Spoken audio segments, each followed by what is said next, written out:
Hello everyone and welcome to Tailored Acres. I'm Taylor and I am a gardener in Wisconsin Zone 4B, Central Wisconsin. That's my dog Hank. He is my ultimate gardening buddy. And today's video is going to be a gardening tour. I have quite a few new plants since the last garden tour that I did. And the weeds had gotten out of control in July and I mostly got them under control again. It has taken hours and hours and hours of effort to do that. Here is what we have going on in the front here still.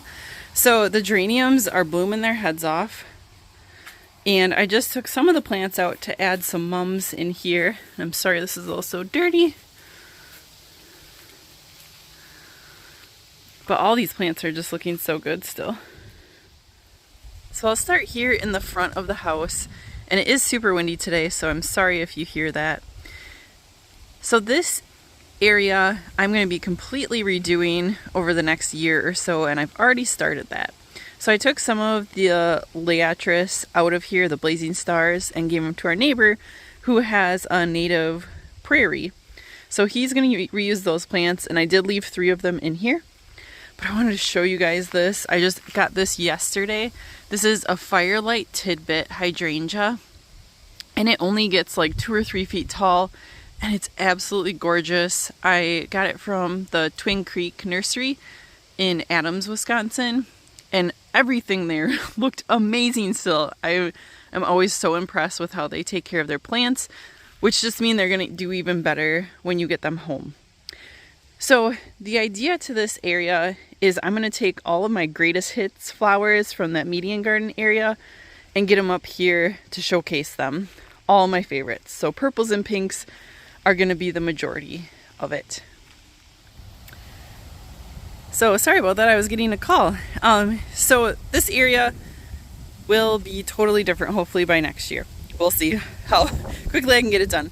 But I am also going to get rid of all this dragon's blood sedum. As you can see, the weeds really like to grow in there, and it's super hard for me to maintain then. But it is really fun because it changes colors throughout the year. So that will be going away. And then I'm hoping to do some nice stonework out here as well, because this is in front of our house here and it should look a lot better than it does. So I'll just quick step through here. I did plant quite a bit back here already in preparation for next year. So I have a bunch of green velvet boxwood that I got from Home Depot for $10. And then I have quite a few serendipity alliums back here as well that I got planted. And then I'm going to be dividing this grass here soon. That's the Hakanakloa. It's gorgeous. It's not supposed to be in full sun. It is kind of shady back here, but you can see the one that's more shaded does a lot better. So I'm going to be dividing that and spreading it around because it's one of my favorite grasses. Alright, next maybe let's head over to the cut flower garden here. So this also is going to be moving next year, hopefully. And it's going to be moving over here. You can see I've got black plastic down right now to kill off all the weeds and everything that's there. And then I have a mound of compost that you can see in front of that maybe. That's going to get spread out there, which I'm probably going to have to get some more of that as well. And then I'm hoping to get winter rye planted in there as well still this year to help build that soil. So in here the celosia is looking great. This is a variety of different ones, which all kind of look the same in like the first half of this here. So there's like spun sugar that was seed saved, open pollinated. There is rainbow sherbet from Johnny's or Baker Creek. I can't remember which one. But they're such a fun color. Like they're just so happy. And the leaves are all kind of that more lime color. And then my favorite standby is this flamingo feather pink. It's super easy to cut. It matches like any color you put in there. They are starting to get pink. They kind of start out as like almost an ivory at first. So kind of like that one, early summer. And then I think this one was the purple flamingo feather, which like I haven't even cut off of it yet. It's just really slow grower. And then this one has been my new favorite this year. This is Cellway Purple. Definitely gonna be growing more of this. It's just such a vibrant color. I used to always like Ruby Parfait, which like didn't do much here. That's these tiny little plants here this year. So those didn't work out that well for me this year. And those seeds are really expensive. So I'm gonna be going with these guys for next year. The Winged Everlasting was really fun too this year. You really got to keep up on cutting it. It goes kind of quickly, but it like kept producing, which is awesome. And then we got Hot Biscuits Amaranth, which is a gorgeous color with many of the things that I'm growing this year as well. And the Rudbeckia you can see back there are still just going to town. They have produced all season long, the ones that perennialized for me. And then we'll bounce over to the zinnias. So I should probably talk about this weedy mess. It really got out of control. There is weed fabric down here, so it probably wouldn't be too much of an effort to clear it, which I need to do at some point here. But I cut all my snaps back, which looks like some of them are coming back and they got bugs of some kind. That has just been the bane of my existence. So that's that part. But then look at these zinnias. They have really been going to town finally. They were very late this year, and that is mostly my fault. I had issues getting them started and getting them planted. So I grew a wide variety of zinnias this year. This one is the Oklahoma series, I think golden yellow, and it matches everything. I love this one. Definitely gonna do that one. I got Johnny's Ballerina in here. Just a couple of those, and all my seedlings got mixed up, so they're like in who knows what order. So I think these are some more ballerinas here. And then there is Johnny's Aurora, which I'm pretty sure are these ones that just kind of like glow. Definitely doing those next year again as well. Here's another one. That one's got a floppy neck. And just a random assortment of other things. There was quite a few Bennery's Giant Limes in here, and I really like those as well. Again, they match everything. So again, here is that area that's going to be the new cut flower garden. So we looked for sun and good drainage and availability to get water out here. And now we are killing the grass off. So hopefully this works well. It is 20 by 50, so it's a huge area. I think I did the math. It was like 900 plants I'll be able to fit in here at 9-inch spacing. Woo, yeah. So this will be cool, and I'll take you guys along for this journey as well. Okay, next we're heading into the median garden area. So in here we have a Bobo hydrangea in the center here, which is absolutely gorgeous this year. Such a nice pink and white. I did plant some mums here, and the petunias are still looking okay. I did get some blooms on my dahlias this year, but they were very, very far behind. So I think there are going to be many of them that we don't even see a flower from. So I'm grateful for the ones that we are getting blooms out of. Oh, and this is Carmine Gomphrena. I'm going to grow a lot of this next year. Look at these nice long stems, and that color is gorgeous. So I'm excited for more of that next year.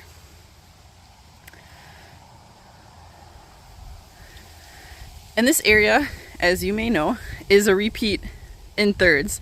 So I have the same plants planted. You can see by the petunias. So this dahlia really went to town here. And this is the area where I haven't got to weeding yet, as you can tell. But everything is looking a little tired here. I did notice that these anemones are really putting out a lot of babies, so I'm probably going to clean that up this fall still into just a mound. Again, this year we don't need it to spread everywhere. I am also still going to divide some of these serendipity alliums so I can have more for in front of the house. I'll probably put some lamb's ear up there too. I feel like there was something I was going to show you back here. I can't remember what it was. Oh, the Carl Forrester grass. I'm going to divide that too and put that more throughout here. I think that will add some height to this area. because everything is still so young, we need some more height.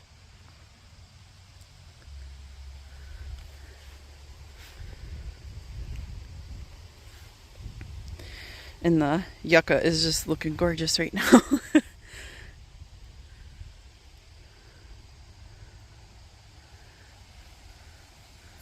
And the limelight in the back there, the hydrangea. The deer mound it off again, but at least we got some blooms this year off of there. So I'm hoping in a few more years it'll be tall enough that they won't bother it anymore, but man, it makes it hard. So I also planted some more hydrangeas over here that are looking real sad. They were on super special clearance at Home Depot, so you probably can't even see it. So this one is berry white. So we'll see if the deer leave them alone here. This one is strawberry vanilla. And this one is, I'm gonna have to look, flowerful. So those should be fun under the tree. At some point I'll cardboard and mulch this as well. But I got other priorities right now. And then this is a snowball viburnum that blooms in the spring here. All right. There's snakes that live in here. It's probably what he's after.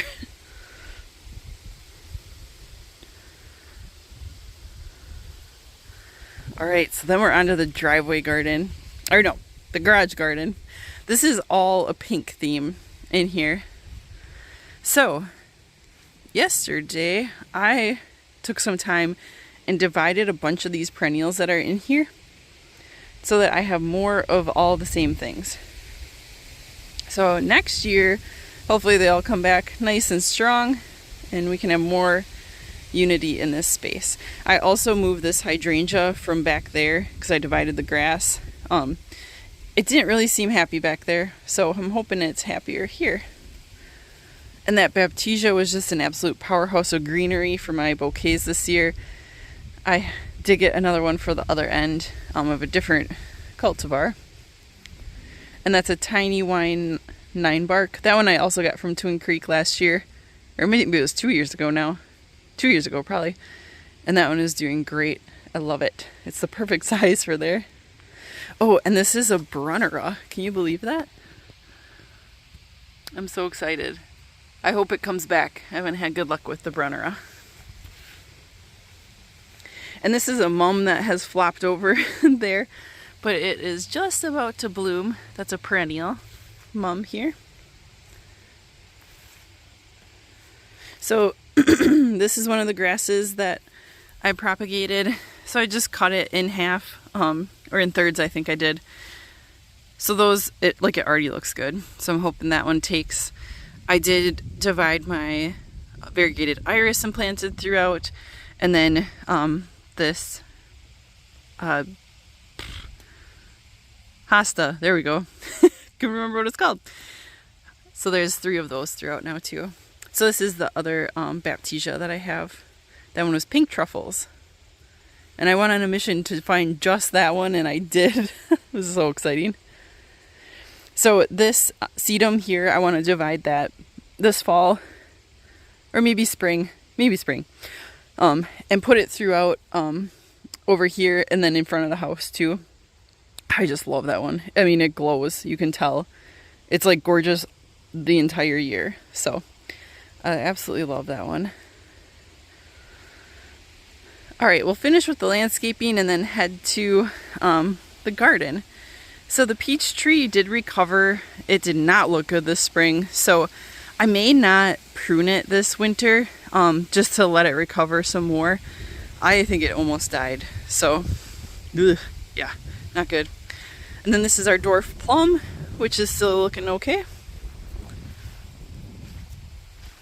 And then this area too, I've been doing a lot of dividing of the coral bells and spreading them throughout, as well as some hostas. So if you can see, a lot of them are purple, which are kind of hard to see on here. This sedum probably needs to get moved too. It always flops. It probably doesn't get enough sun because of this massive hydrangea. So there we have another dahlia. And I did have dahlias planted in the back of the median garden too, which maybe I'll swing around the back of that to show you guys. This is Jessie Nadine, I think. The color on it is, I don't think this even captures it. It catches your eye from like a million miles away. I did cut back all of my like Asiatic lilies and like tall lilies like that already, except for these tiger lilies, which I need to do. The red lily beetles were just eating them up. And we still got some daylilies blooming. And then the climbing hydrangea is just starting to climb up there. I gotta train it a little bit better. And I did add some bigger hydrangeas back in here. So I think this was like Harvest Moon. I can't remember what that one is. Something from Proven Winners. So I may divide this one, or even this one, too, just to get a bunch of big ones back there. I think that'll be a good look for that hydrangea coming up out of it. And then this is the other area I was working on. Kind of almost like one of every corbel I have. So hopefully they'll come back next year. But it looks pretty cool, I think. And then the impatiens are just blowing their heads off. I don't know if you can tell how big these are, but they're like at least a foot, maybe 18 inches tall right now, and just absolutely covered in blooms. And this is our dining room window, so that is our view in there. So here's the back side of the median garden, and these are all catmints that are along here, and I just divided some. That's why they look really goofy. But this is all the dahlias I have planted in here, which only Blutiful and Michaela Miranda are blooming. The rest of them have buds, but I guess we'll see if they beat the frost. I think I probably should have added some more stuff to the soil back here, but I've heard other people had a rough year too. So this one is, I think this is the one that didn't have the tag. I cannot remember what it is. This is Little Lime Punch. Why I can't remember that, I don't know. But this one gets 3 to 5 feet tall and wide. So that should fill this space nicely. I'm probably just going to find somewhere else to plant my dahlias. They don't seem to love it here. This spot is also actually kind of getting more shady. Because that tree's really big. And then if we swing around, that tree's really big. So they just don't get as much sun back here. So I'm looking forward to this hydrangea though. For some reason it's really far behind right now. But it's, I mean, this one I got from Twin Creek Nursery yesterday as well, and gosh, it just looks so good. Like, they're gorgeous. Okay, anyway, so back here too, this is part I need to get weeded. So we have the yarrow summer berries, which has been awesome, just needs to get it cut back. And then this sedum, something like Autumn Joy, has been really nice too to cut from for cut flowers. I could probably even divide that to have more. I may. Alright, so we're in the vegetable garden now, and a lot of things still look really good. We got sage up here, chamomile, this is celery, the leeks, which probably could come out, and the carrots, which the tops mostly have died back, but some of them are pushing new growth. The rest, because we're not going to go close on those, because they're getting eaten alive by worms or caterpillars. We have one big pumpkin. There's another one that just started growing. The tomatoes are dying back here now. And it is supposed to get down to 38 today. So I'm hoping we don't get a frost, but you never know. Then we got basil. We got more sage. This is caraway seed, which I seed. Some of them are making seed now. That's exciting. I've never grown that. Bronze fennel, which I grew for filler. It was okay. I'm not sure if I'll do it again. We'll see. It kind of wasn't a good like bang for its buck on the spacing. We still have so much basil. This is Mrs. Burns lemon basil, cinnamon basil, which Mrs. Burns lemon is the ultimate. Cinnamon cinnamon is fun. And then this one was opal back here, which I don't know if I even cut any of that yet. It was a little bit farther behind. I gotta try that this time. And then we have back here soybeans, which I gotta look up when I'm supposed to harvest those. I don't know. We got cucamelons up here, which are still producing like crazy. Those are like little lemony cucumbers. They're so much fun. The kids absolutely love them. The Vortex beans this year were phenomenal. I would highly recommend that variety. They are robust. They have the most gigantic leaves too. And then these are the seed saved, what do we grow? Precious metals from Floret. So a little bit underwhelming seed saved. We got peppers over here. And then we also have ground cherries, which are really producing now. They're so good. They are prolific reseeders though, so watch out for that. We got a kale, one amaranth. Oh, no, there's two there.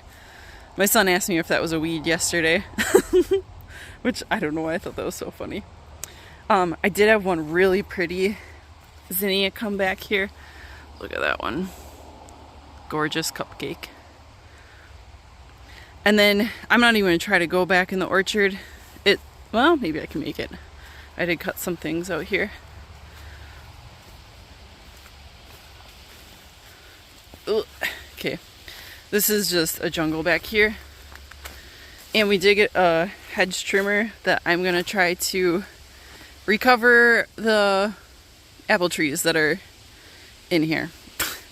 This is just ridiculous. So our apples, our trees did produce apples. They're pretty small still, and that one I probably should have thinned them even more. Still a novice at growing apples, so if you have any tips for me, let me know. Also, if my leaves aren't supposed to look like this, let me know on that too. I'm always wondering. The asparagus patch is looking good, and then the cut flowers back here are all pretty much done. We got some straw flower. These were Sweet William of different varieties. The status really just didn't do much this year, and I don't know that I got enough water back here either for them. And these are red crane kale, flowering kale. Aren't they cool? I don't know what I'm gonna do with them. I like looking at them though. And then it looks like we got some Pro Cut white night or white light ready for bouquets here too. And although these are pretty, they're not like the best ones. I really liked the Pro Cut Horizon and Vincent's Choice this year. And I plant them 2 inches apart so they stay tiny, because look at how fun that is. And this is my last project for the year probably. This is a strawberry patch under all these weeds. It's insane. And the netting is still on it from the birds. So it's going to be a total mess.